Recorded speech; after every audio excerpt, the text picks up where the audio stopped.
ஆன்மீகத்தின் வழி நடக்கும் அன்பு சொந்தங்கள் அனைவருக்கும் வணக்கம். இப்போ நம்ம இந்த வீடியோ பதிவில் என்ன பார்க்க போறோம்னு பார்த்தீங்கன்னா, ஜூன் மாதத்துடைய பலன்களை பார்க்க போறோம். என்ன மேடம், இன்னும் பார்த்தீங்கன்னாக்கா மாதம் பிறக்கிறதுக்கு இன்னும் 3 நாள் இருக்கு. முன்னாடியே போடுறீங்க அப்படின்னா, வருமுன் காப்பது சிறந்தது.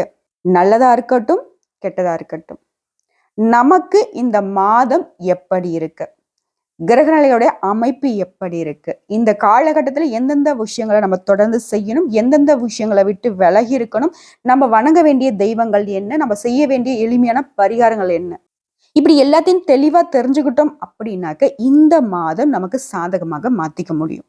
அந்த வகையில இந்த ஜூன் மாதம் 12 ராசிகளுக்கும் எப்படிங்க இருக்கு, அது என்னன்னு தெளிவா பார்த்து தெரிஞ்சுப்போம். 12 ராசியில 3வது ராசியாக இருக்கக்கூடிய மிதுன ராசி அன்பர்களுக்கு புதன் பகவானை ராசி அதிபதியாக கொண்டவங்க தான் நீங்க. புத்திக்கு அதிபதி இவர் உங்களுக்கு ராசிக்கு அதிபதியா இருந்து ஏன் உங்களுக்கு இவ்வளவு கஷ்டம்?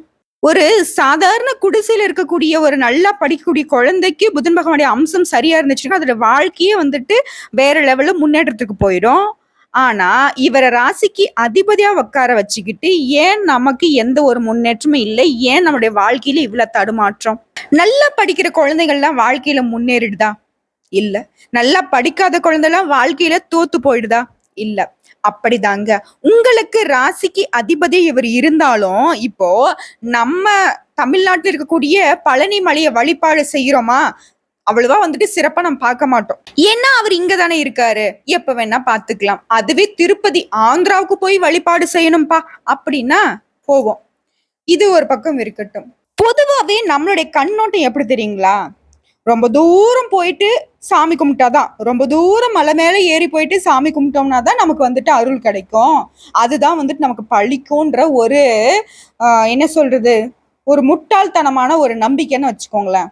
ஒரு சிலர் அப்படிதான் எதிர்பார்க்கறாங்க. இப்போ ஒரு ஜோசியம் பாக்குறாங்க, ஒரு ஜாதகம் பாக்குறாங்க அப்படின்னாவே அவர் நிறைய பரிகாரம் சொல்லணும், நிறைய காசு நீங்க செலவு பண்ற மாதிரி சொல்லணும், உங்களை பயம்படுத்திக்கிட்டே இருக்கணும். அப்பதான் நமக்குள்ளேயே ஓ ஆமா இது செஞ்ச உடனே நமக்கு நல்லாயிடும் அப்படின்னு நினைக்கிறது.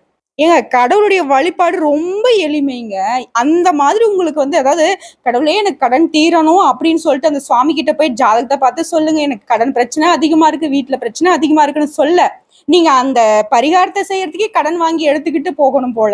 அப்படிலாம் சொல்லுவாங்க. 5000 10,000 20,000 ஏன் ஒரு சில லட்சக்கணக்குல கூட பரிகாரம் பண்ணதுக்கு கண்ண மேனிக்கு பண்ணுவாங்க. இவங்களா சொல்ற கோயிலுக்கு போக சொல்லுவாங்க, இவங்களா சொல்ற அந்த ஆட்கள் கிட்ட பொருளை வாங்கி கொடுக்க சொல்லுவாங்க, இவங்களா ஏதோ ஒண்ணு பண்ணுவாங்க. சோ இந்த மாதிரி விஷயங்களை தான் மக்களும் நம்புறாங்க. அதெல்லாம் தேவையே இல்லைங்க. உங்களுடைய கிரகனுடைய அமைப்பு இப்ப எப்படி இருக்கு, உங்களுக்கு எந்த பயிற்சியோட அமைப்பு சரியா இருக்குது, எந்த பயிற்சியோட அமைப்பு உங்களுக்கு பாதகமா இருக்கு, அதுக்கு எந்த நீங்க கடவுளை வழிபாடு செய்யணும். கோயிலுக்கு போக சொல்றாங்களா, தாராளமா போங்க. அதை தாண்டி வேற ஏதாவது பரிகாரம் பண்ண சொல்றாங்க அப்படின்னாக்க ஒரு அர்த்தமுள்ள ஒரு பரிகாரம் இருந்தாக்கா தாராளமா செய்யுங்க, தவறே கிடையாது. உங்களுக்கே தெரியும், அது நம்ம தவறா சொல்லக்கூடாது. எல்லாரும் அப்படி கிடையாது, ஒரு சிலர் அந்த மாதிரி தேவையில்லாத விஷயங்கள்ல மாட்டிக்காதீங்கன்னு சொல்றேன். தப்பா நினைச்சுக்காதீங்க. தப்பா நினைச்சிருந்தீங்க அப்படின்னாக்கா மன்னிப்பு கேட்டுக்கிறேன். ஏன்னா இருக்கிற விஷயத்த நம்ம பேசணும் இல்லையா? சோ அந்த வகையில உங்களுக்கு இவரு சரியா இருந்தாலும் இவரு நீங்க வழிபாடு செய்யறதுல ஒவ்வொரு புதன்கிழமையிலையும் புதன் பகவானுடைய ஆதிக்கம் அதிகமா இருக்கக்கூடிய இந்த நாள்ல நீங்க அவரை வழிபாடு செஞ்சிருக்கணும். போனது போகட்டுங்க. இனி வரக்கூடிய ஒவ்வொரு வாரமும் புதன்கிழமையில முடிஞ்ச அளவுக்கு பச்சை நிறத்திலான ஆடைகளை பயன்படுத்துங்க. புதன் பகவானை வழிபாடு செய்யுங்க. நவ கிரகங்கள்ல வீற்றக்கூடிய புதன் பகவானுக்கு பச்சை பயிரை பாத்தீங்கன்னாக்க நெய்வேத்தியமா கொடுங்க. அதை வரக்கூடிய பக்தர்களுக்கு பிரசாதமா கொடுங்க. இல்லாத ஏழை எளிய மக்களுக்கு பச்சை பயிரை புதுசா வாங்கியும் தானம் கொடுங்க, நல்லது. எல்லாத்துக்கும் மேல ஒரு பரிகாரம் சொல்றேன், கேட்டுக்கோங்க. புதன் பகவானை பொறுத்த வரைக்கும் புத்திக்கு அதிபதி, கல்விக்கு இவர் தான். ஸோ படிக்கிறதுக்கு முடியாத இருக்கக்கூடிய ஏழை எளிய மாணவர்களுக்கு அவங்களோட படிப்புக்கு உதவி செய்யுங்க. புதன் பகவானுடைய அனுகிரகம் முழுசா உங்களுக்கு கிடைக்கும்.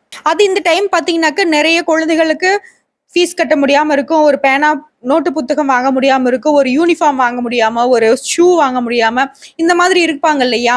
அதை பார்த்து உதவி தேவைப்படுறவங்களுக்கு செய்யுங்க. ரொம்ப நல்லது. இல்லைங்க நீங்க சொல்லிட்டீங்க, அதனால நான் சொந்தக்கார பிள்ளைங்களுக்கு வாங்கி குடுத்தேன் அப்படின்னாக்கா, அது வந்து பார்த்தீங்கன்னாக்க, இந்த பரிகாரத்துல வராதுங்க. அது உங்களுடைய அன்பளிப்புல தாங்க போகும். பரிகாரம் அப்படின்னாக்க, யார் என்னன்னு தெரியாம உண்மையாவே கஷ்டப்படக்கூடிய குழந்தைகளுக்கு செய்யறது தான் பரிகாரம். புரிஞ்சுதுங்களா?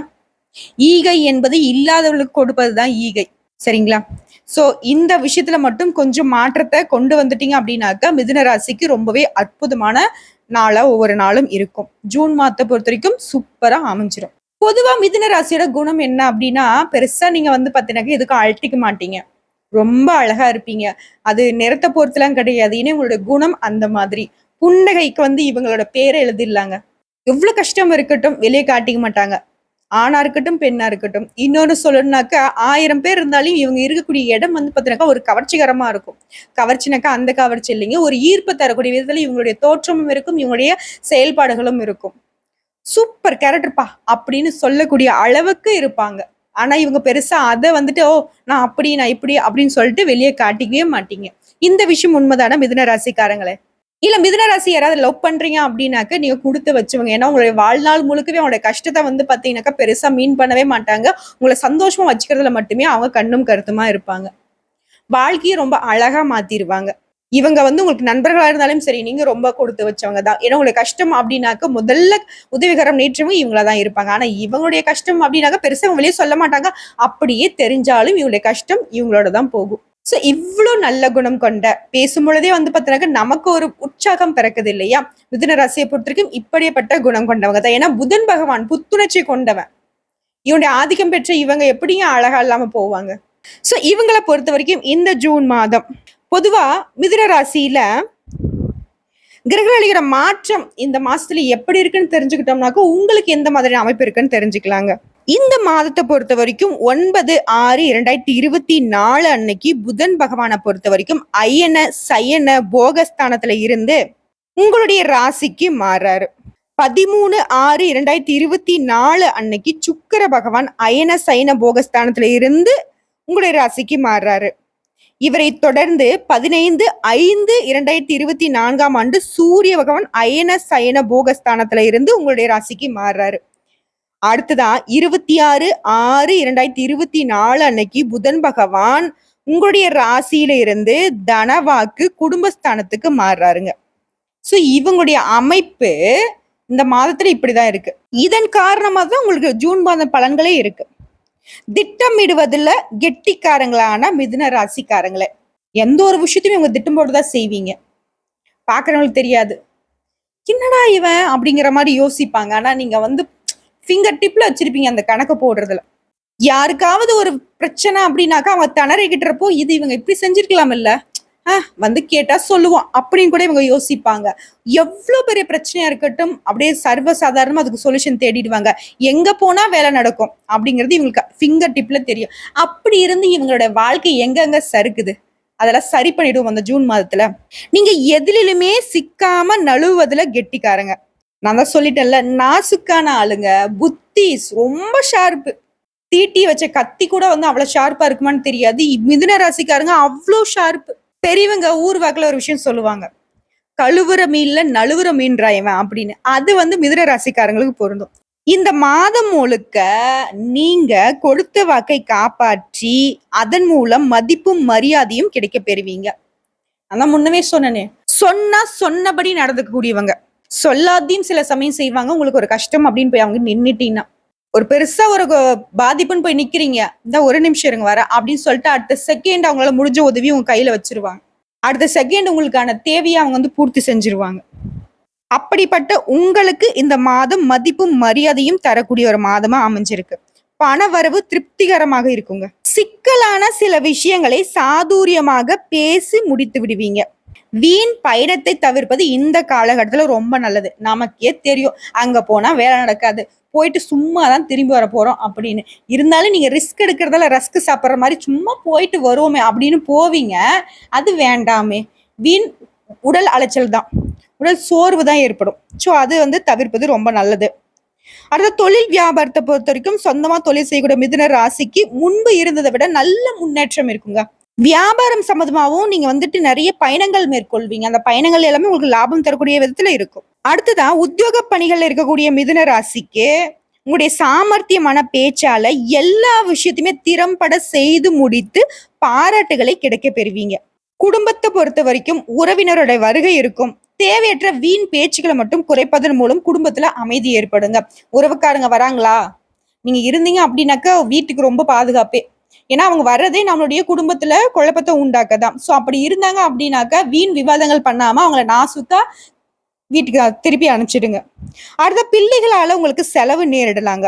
சோ இந்த காலகட்டத்தை பொறுத்த வரைக்கும் கொஞ்சம் நீங்க கோவப்படக்கூடிய ஒரு அமைப்பு காணப்படுது. சோ கோவத்தை கண்ட்ரோல் பண்றது ரொம்ப நல்லது. பேசுறப்பவும் வார்த்தைகள்ல கவனமா இருங்க. அந்த வார்த்தைகளை கோர்த்து பேசுறப்போ கொஞ்சம் பணிவா, கொஞ்சம் கனிவான பேச்சை நீங்க பேசுறது ரொம்ப நல்லது. உங்களுடைய பேச்சுக்கு மயங்காத ஆட்களே இருக்க முடியும். ஒரு உயர் அதிகாரி இருக்காரு அப்படின்னா கூட அவருக்கே தெரியாம அவரை நீங்க கலாய்ச்சிருவீங்க. அதுவே தெரியாம அவரு உங்க கூட சேர்ந்து சிரிச்சுட்டு போவாரு. அதை பார்த்து மத்தவங்க எல்லாம் வியப்பா இருப்பாங்க. எப்படிடா நீ மட்டும் பேசுற அப்படிங்கிற மாதிரி. பெண்களா இருந்தா சொல்லவே தேவையில்ல. இவங்களுடைய சாதுரியமான பேச்சால சிக்கலான பிரச்சனைகள் எல்லாம் தீர்த்துட்டு போயிட்டே இருப்பாங்க. சோ உங்களை பொறுத்த வரைக்கும் நிறைய பயணங்கள் மேற்கொள்வதற்கான ஒரு சூழ்நிலை இருக்கு பெண்களுக்கு. அடுத்த கலைத்துறையில இருக்கக்கூடியவங்களுக்கு கூட வேலை செய்யறவங்க கிட்ட வீண் வாக்குவாதங்கள்ல ஈடுபடாதீங்க. அவங்க அப்படிதான் அப்படிங்கிறது தெரியும் இல்லையா, ஒதுங்கி வந்துடுங்க. அவங்க கிட்ட கவனமா இருப்பது ரொம்ப நல்லது. உங்களுடைய சாதுரியமான பேச்சின் மூலம் காரிய வெற்றி உண்டாகும். பிரிந்து சென்றவர்கள் எல்லாமே மீண்டுமே தேடி வருவாங்க. மற்றவங்களை திருப்தி அடைய வைக்கணும் அப்படின்னு சொல்லிட்டு நீங்க செய்யக்கூடிய செயல்கள் எல்லாமே வெற்றி கொடுக்கும். டெக்னிக்கல் சார்ந்த துறையில இருக்கக்கூடியவங்களுக்கு தொட்டதெல்லாம் தொழுங்க. வெற்றி எங்கும் வெற்றி, எதிலும் வெற்றி. அரசியல் துறையில இருக்கக்கூடிய முக்கிய நபர்களின் உதவிகள் கிடைக்குங்க. உங்களுடைய தன்னம்பிக்கை இந்த மாதம் முழுக்கவே ரொம்ப உச்சத்துல இருக்கும். மேலும் உங்களுடைய விடாமுயற்சியின் காரணமா காரியங்கள்ல வெற்றி பெறுவீங்க. உங்களுடைய விருப்பங்கள் கைகூடி வருங்க. அடுத்தவரை அதிகாரம் செய்யும் போது கவனமா இருங்க. வீண் பகை ஏற்படுறதுக்கு வாய்ப்பு இருக்கு. சோ இந்த விஷயத்துல கவனமா இருங்க. அடுத்ததான் உங்களுடைய ராசி அதிபதி புதன் ராகுவுக்கு கேந்திரம் பெறுவதால மற்றவர்களுக்காக பொறுப்புகளை ஏற்காமல் இருப்பது ரொம்ப நல்லது. அவனுக்கு நான் பொறுப்புப்பா அப்படின்னு சொல்லிட்டு யாருக்கோ கடன் வாங்கி கொடுக்கறது, ஜாமீன் நிக்கிறது, இந்த மாதிரி விஷயங்கள் நமக்கு தலைக்கு கல்லுக்கு சமம். நமக்கு ஆபத்து. நம்ம தலையை மாட்டி விட்டு இந்த வடிவேல் ஒருத்தன் தலையில கையை எடுத்துட்டாக்க கடிக்குவானே, அந்த மாதிரி நம்ம தலையை மாட்ட விட்டு போயிடுவாங்க. சோ யாருக்கு உதவி செய்யறதாலும் சரி, உண்மையா உங்களுக்கு உதவி தேவைதானான்னு பாருங்க. உங்களால முடிந்த உதவிகளை, அதாவது தனக்கு மிஞ்சினாதான் தானமும் தருவோமா, ஃபர்ஸ்ட் நம்மள பார்ப்போம். புரியுதுங்களா? ஒரு பிரச்சனை கொடுக்குறாரு கடவுள் அப்படின்னாக்கா அதுக்கான தீர்வையும் நம்மளால முடியுங்கிற மாதிரி தான் கொடுத்துருப்பாரு. அதை அவங்க முயற்சி பண்ணட்டும். முடியாத பட்சத்துல நம்ம அவங்களுக்கு உதவி செய்யலாம். அதை விட்டுட்டு ஆஹா கேட்டாருப்பா, நான் தான பிரபுபா அப்படின்னு சொல்லிட்டு செய்யாதீங்க. மிதுன ராசி, உங்களுடைய வீழ்ச்சி எங்க ஆரம்பிக்குதுன்னு தெரியுதா? அவ்வளவு ஒரு சுவாரஸ்யமான குணம் கொண்டவங்க நீங்க. அவ்வளவு ஒரு அற்புதமான ராசி அதிபதியை கொண்டவங்க நீங்க. ஆனாலும் உங்களுக்கு சறுக்கல்கள் வர்றது மத்தவங்களுக்காக நீங்க பொறுப்பு ஏத்துக்கிறதுனாலதான். இதுதான் இங்க குறிப்பிட்டு சொல்லியிருக்கோம். ஜூன் மாதம் நல்லா இருக்கணும் அப்படின்னாக்கா மத்தவங்களுக்காக பொறுப்பு ஏத்துக்கிறத தவிர்ப்பது ரொம்ப நல்லது. கூட போறவங்க அப்பா, அம்மா, அண்ணன், தம்பி, நட்பு, தெரிஞ்சவங்க, தெரியாதவங்க, இப்படி மத்தவங்களுக்காக பொறுப்பு ஏத்துக்கிட்டீங்க அப்படின்னா கஷ்டம் உங்களுக்கு தான். கோர்ட்டு கேஸ்ன்னு கூட அலைய விட்டுடுவாங்க, பாத்துக்கோங்க. மாணவர்களை பொறுத்த வரைக்கும் கல்வியில நல்ல முன்னேற்றம் பெற போறீங்க. கல்வி தொடர்பான பயணம் செல்லவும் நேரிடலாங்க. சோ இந்த காலகட்டத்துல நீங்க விரும்பிய இடத்துல படிக்கிறதுக்கான ஒரு யோகமான அமைப்பு இருக்கு. சோ இது பொது பலனா நம்ம பார்த்துட்டோம் மிதுன ராசியில. இதுல நட்சத்திர பலன்களை தெளிவா பார்த்துக்கலாம்.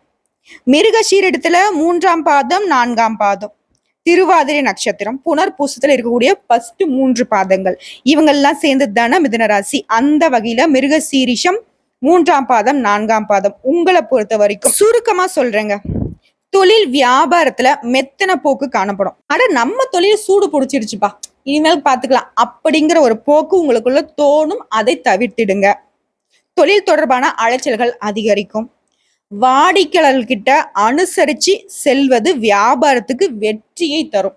உத்தியோகத்துல இருக்கக்கூடியவங்க கூடுதலா உழைக்க வேண்டி இருக்குங்க. அதை கொஞ்சம் பார்த்துக்கோங்க. அடுத்த திருவாதிரை நட்சத்திரத்தை பொறுத்த வரைக்கும் தொழில்ல சக பணியாளர்கிட்ட கவனமாக பழகுவது ரொம்ப நல்லது. ஆனா நமக்கு தெரிஞ்சவன் தானே அப்படின்னு சொல்லிட்டு நம்ம பர்சனல் விஷயத்தெல்லாம் பகிர்ந்துக்கிட்டீங்க அப்படின்னாக்கா அது நமக்கே திரும்பிடும் ஆபத்தான முறையில.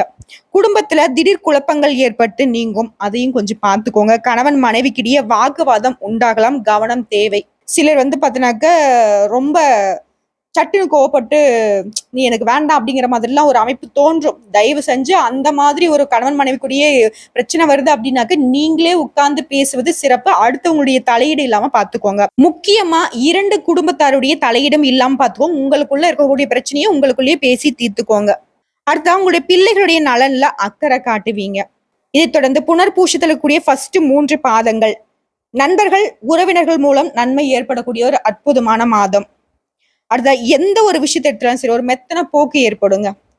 வீண் அலைச்சல்கள் ஏற்படலாம். கோபத்தை குறைப்பது ரொம்ப நல்லது. மாணவர்களை பொறுத்த வரைக்கும் கூடுதலா உழைக்க வேண்டியிருக்குங்க. உங்களுக்கு என்ன தேவை அப்படிங்கறது, எந்த கோர்ஸ்ல சேர்றோம் அப்படிங்கிறது, எங்க படிக்க போறோம் அப்படிங்கிறதுல கொஞ்சம் உங்களுக்கு வந்து ஒரு மன உளைச்சல் தரக்கூடிய விதத்துல இருக்கும். இருந்தாலும் இந்த அலைச்சல்கள் உங்களுக்கு சாதகமான பலன்களை கொடுக்கும். அடுத்த பெண்களை பொறுத்த வரைக்கும் இந்த மாதத்துல உங்களுடைய பேச்சுக்கள்ல கவனம் தேவை. உங்களுடைய உடைமைகள் மீது ரொம்ப கவனம் தேவை. உடல் ஆரோக்கியத்துல அக்கறை காட்டுங்க. சரியான நேரத்துக்கு உணவு எடுத்துக்கோங்க. சரியான தூக்கம் ரொம்ப முக்கியம். அடுத்த உத்தியோக பணிகளுக்கு போகக்கூடிய பெண்களா இருக்கீங்க அப்படின்னாக்க நீங்க உங்களுடைய வேலைகள்ல ரொம்ப கவனமா இருங்க.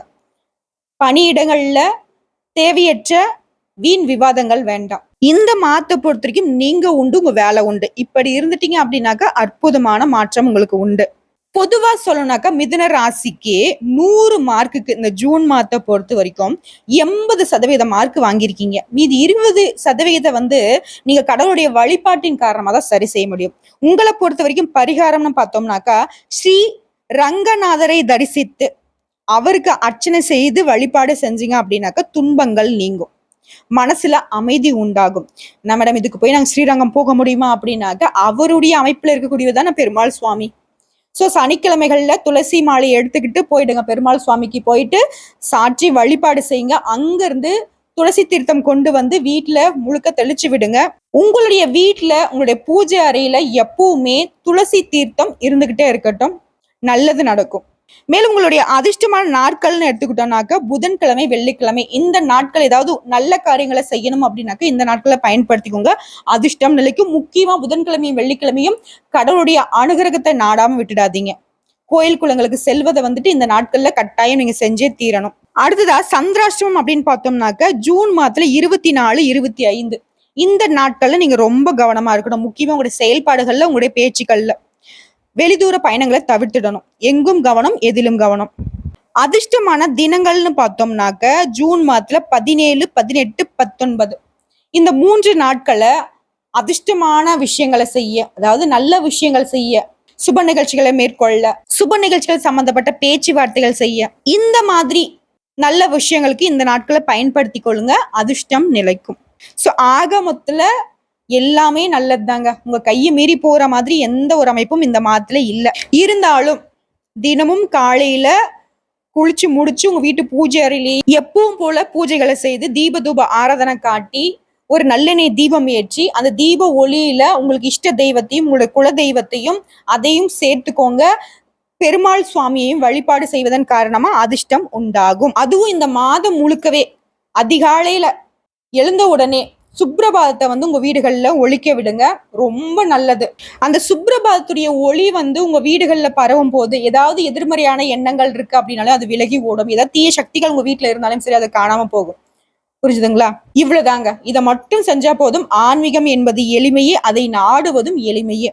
நல்லதே நடக்கும், நல்லது மட்டுமே நடக்கும்னு சொல்லிட்டு இந்த வீடியோ பதிவை இதோட முடிச்சுக்கிறாங்க. நன்றி, வணக்கம். இந்த வீடியோ பதிவு பிடிச்சிருந்தாக்க நம்ம வீடியோக்கு ஒரு லைக் பண்ணுங்க, சேனலை சப்ஸ்கிரைப் பண்ணுங்க. மேலும் பிடிச்சிருக்கும் ஃப்ரெண்ட்ஸ் அண்ட் ஃபேமிலிக்கு ஷேர் பண்ணுங்க. இதை தாண்டி உங்களுக்கு ஏதாவது சந்தேகங்கள் இருக்கு அப்படின்னாலும் கமெண்ட் பாக்ஸ்ல பதிவிடுங்க. உடனடியாக பதில் தெரிவிக்கப்படும். கூடிய விரைவில் உங்களுக்காக வாட்ஸ்அப் நம்பர் கொடுக்குறாங்க. அதுல வந்துட்டு ஃப்ரீயா ஜாதகம் பார்க்கறது, இல்லை இந்த மாதிரி ஏதாவது ஆன்மீகம் சம்பந்தப்பட்ட சந்தேகங்களை கேட்டு தெரிஞ்சுக்கிறது, இந்த மாதிரி விஷயங்களை கூடிய விரைவில் சரி செஞ்சிடலாங்க. நன்றி, வணக்கம். வாழ்க வளமுடன்.